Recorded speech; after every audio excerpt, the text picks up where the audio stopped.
But in सब के अलावा उसका एक बहुत ही सॉफ्ट साइड है, एक उसके अंदर मासूमियत है जो मैं कोशिश करूँगा कि आप लोग पढ़ें। दिव्या जो है एक बहुत ही मासूम लड़की है, लेकिन बहुत समझदार भी है। उसने अपने आप को खुद ही बड़ा किया है क्योंकि उसका ध्यान रखने वाला, उससे प्यार करने वाला कोई है नहीं। और उसने बहुत कुछ झेला है जिंदगी में, उस वजह से एक ठहराव के साथ वो जिंदगी जीती है। उसकी प्रायोरिटीज एकदम क्लियर है, उसे एक के लिए पैसे कमाने हैं और वो अपने मन को या अपने वक्त को बर्बाद नहीं होने देती, भटकने नहीं देती, फोकस्ड है। वो शिद्दत से एक टूर गाइड है, तो शिद्दत से अपना काम करती है और पैशनेटली करती है क्योंकि उज्जैन उसके लिए बहुत इम्पोर्टेंट है। उज्जैन का जो सोल है उससे दिव्या कनेक्टेड है और वो हर गली गली पहचानती है उज्जैन। तो आई थिंक एक बहुत ही स्वीट सा मासूम सा कैरेक्टर है दिव्या। अब उज्जैन की बात आई तो उज्जैन की क्या मतलब वहाँ की शक्ति और भक्ति की भी मतलब सीन रहेगी, दर्शाएगी, और प्यार मोहब्बत का भी रहेगा, किस तरह का रहेगा, मतलब वहाँ पे क्या क्या ट्रायंगल होंगे वहाँ आएंगे? जब हम स्क्रिप्ट पढ़ रहे थे ना, तो हमने ऐसी बहुत सारी चीज़ों के नाम सुने, जैसे विक्रमादित्य, कड़ कड़ में है शंकर, और ऐसे कई सारे डायलॉग सुने। तो हम सुने, फिर उसके बाद जब हम उज्जैन गए तो मैं रियलाइज़ हुआ, उज्जैन में आप कहीं भी जाओगे ना, आपको महाकाल दिखेंगे। और उज्जैन का एनर्जी ऐसा है कि जैसे इंसान इंसान ना, जब उसके आसपास की वाइब बहुत अच्छी होती है तो वो खिल जाता है। तो आप कभी जाएंगे उज्जैन या आपको मौका मिले वहाँ महाकाल के दर्शन करने का, तो प्लीज़ करिएगा, आपको फील होगी उसकी हवा में कुछ कुछ तो मुझे है। बार-बार कुछ खुशबू आती रहती थी, पता नहीं क्या। इट्स बेला का समथिंग, हाँ, कुछ भी बहुत ही प्यारी जगह है, वहाँ के लोग भी बहुत प्यारा है। कितनी पॉजिटिव आपने महसूस किया वहाँ पे गए आपने, आप शूट भी किए, कितनी बार दर्शन हुआ, आप थोड़ा बताइए। हम बहुत खुशनसीब हैं कि वहाँ पहुँचते ही हमें वीआईपी दर्शन करने का मौका मिला, thanks to Sun TV actually arrange करके दिया हमें। और उसके बाद हमने तभी नहीं रियलाइज़ किया, लेकिन हम लुक बैक करते हैं और हमें रियलाइज़ होता है कि हम बहुत बदल गए उस मोमेंट के बाद। एक नई ऊर्जा के साथ हम निकले वहाँ से और वो सिर्फ हमारे काम में नहीं, हमारी ज़िंदगी में भी नोटिस कर रहे हैं।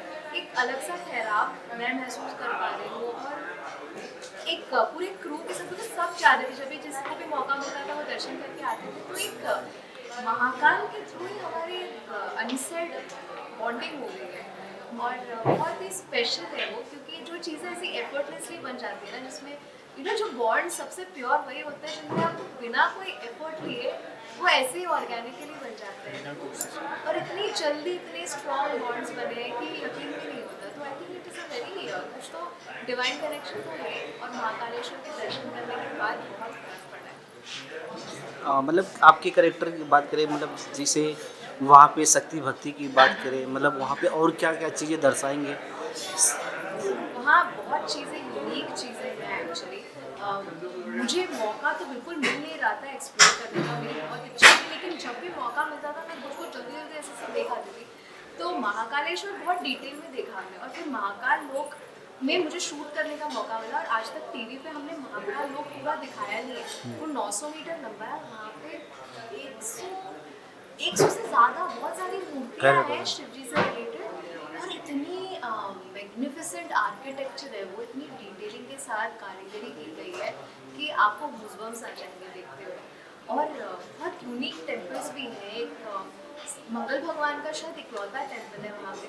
मैंने एक भारत माता टेम्पल देखा जो मैंने आज तक कभी नहीं देखा कि भारत माता की भी टेम्पल होती है, मैंने वहीं पास में देखा। एंड मेरी बहुत इच्छा थी भस्म आरती देखने की, लेकिन वो हम नहीं कर पाए।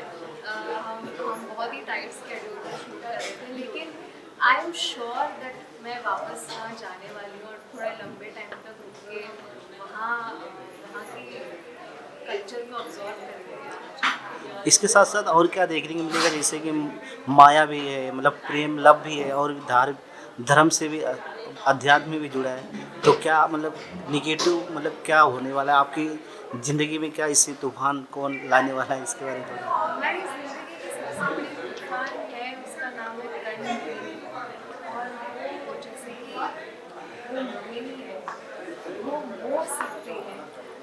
उसका गलत इस्तेमाल करती हैं।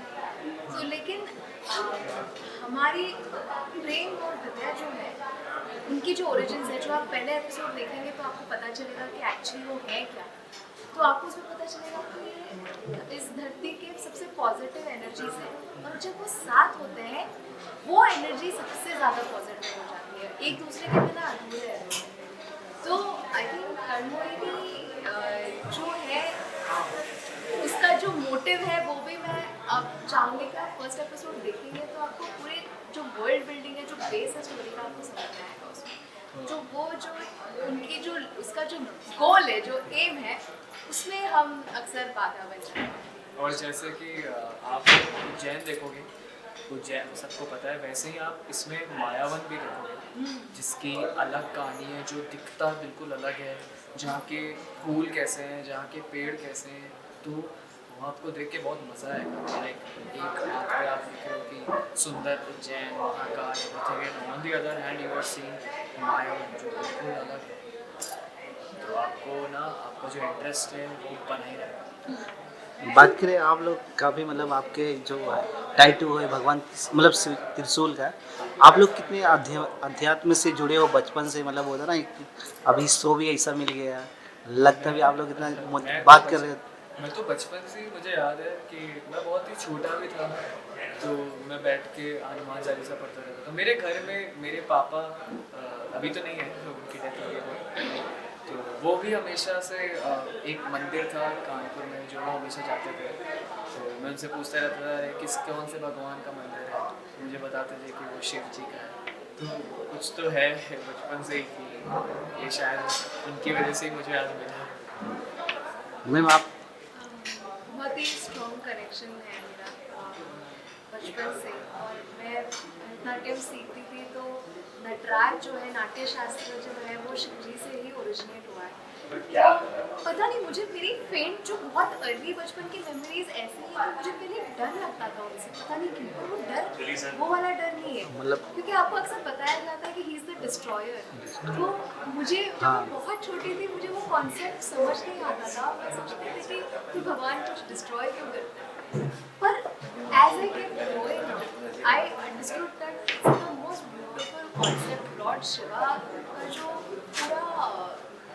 जो पूरा कॉन्सेप्ट है वो इतना ज़रूरी है उन्हें उस चीज़ों का अपनाना। एक तो वो है भी सारे भगवानों से इतने अलग कि you know he is the most humble, और कुछ और ही है उनकी एनर्जी। जब से मैं भगवान शिव की भक्त बनी हूँ, आई थिंक मुझे भी मेरे लाइफ में जो भी चेंजेस हैं, बहुत कुछ मैंने ऑब्जर्व किया। मेरा भी रिश्ता बदलता रहा भगवान के साथ, लेकिन वो एक कांस्टेंट रहा। तो मैं ऐसे हाथ में एक रुद्राक्ष बांध के कॉलेज जाती थी, मेरा रेगुलर था, वो मेरा लुक का हिस्सा था, वो मुझे बहुत पसंद है। मुझे एक बार मैं जब आई थिंक इंजीनियरिंग के वक्त भी मैं अकेले एक मंदिर में, I was going through something and I was sitting alone and just somebody came and gave me a Rudraksh with a particular manner, and I think वो अभी तक है मेरे पास। मेरे नटराज के इसके सामने मैंने रखा हुआ है उसको। मुझे मेरे भरतनाट्यम के वक्त किसने एक नटराज की मूवी दी, तो छोटे छोटे कनेक्शन हमेशा से रहे। और जब पहला दिन मैंने शूट किया यहाँ पे, it was a dance sequence, Tandav sequence in front of Lord Shiva, and मुझे ऐसा फील हुआ कि वो life is come is taken a circle, और मुझे वही ला के पहुँचा दिया है जिस चीज़ के बारे में शायद कभी इमेजिन बचपन सो एक बहुत ही स्पिरिचुअल कनेक्शन जो मैं समझा ही नहीं पाऊँगी शायद।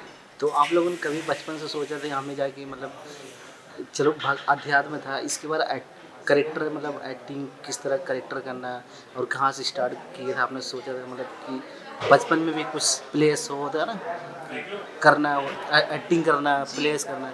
आई थिंक माई चाइल्डहुड तो नहीं, मैं पढ़ाई में बहुत ज़्यादा अच्छी थी, I was like a topper and everything. तो मैं मेरा ट्रेजेक्ट्री वैसा ही गया, because I was good at it. मैंने साइंस पढ़ा, मुझे पसंद भी है साइंस बहुत ज़्यादा। मैंने साइंस पढ़ा, मैंने इंजीनियरिंग की, लेकिन कुछ तो अधूरा महसूस होता था मुझे, क्योंकि मेरी आर्ट्स की तरफ भी उतना ही पैशन है।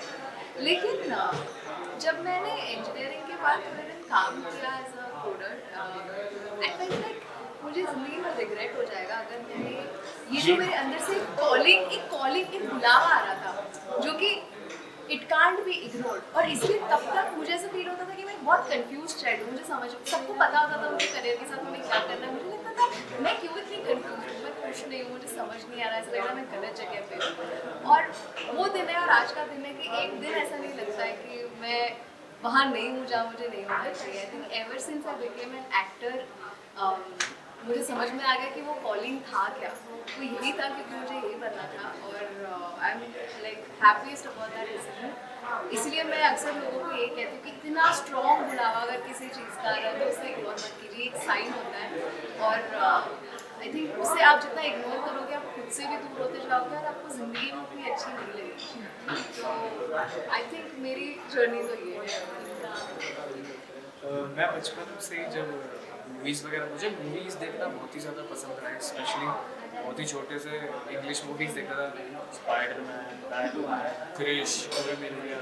तो मैं हमेशा ना देखते टाइम ये सोचता था कि यार मैं सारे दर्शकों से यही कहूँगा कि दिव्य प्रेम, प्यार और रहस्य की कहानी सन नियो पर 16 जून से रात 8:30 बजे आने वाला है। प्लीज़ आप लोग पहला एपिसोड मत मिस करिएगा। हम आपसे अनुरोध करते हम आपसे हैं, आप अनुरोध प्लीज प्लीज फर्स्ट एपिसोड मत मिस कीजिएगा, बिकॉज वो अगर मिस हो गया तो बहुत मुश्किल होगा कुछ कॉन्सेप्ट्स कॉन्सेप्ट बहुत सारी इंटरेस्टिंग कॉन्सेप्ट्स। और अगर ऐसा हो भी गया कि कभी गलती से भी कुछ आपसे आप उस वक्त अवेलेबल नहीं रहे, कुछ ऐसा हो तो प्लीज़ उसको उसकी ऐप पे जाके देख जरूर लेना, जो मेन कहानी है। रिवाइंड करते हैं।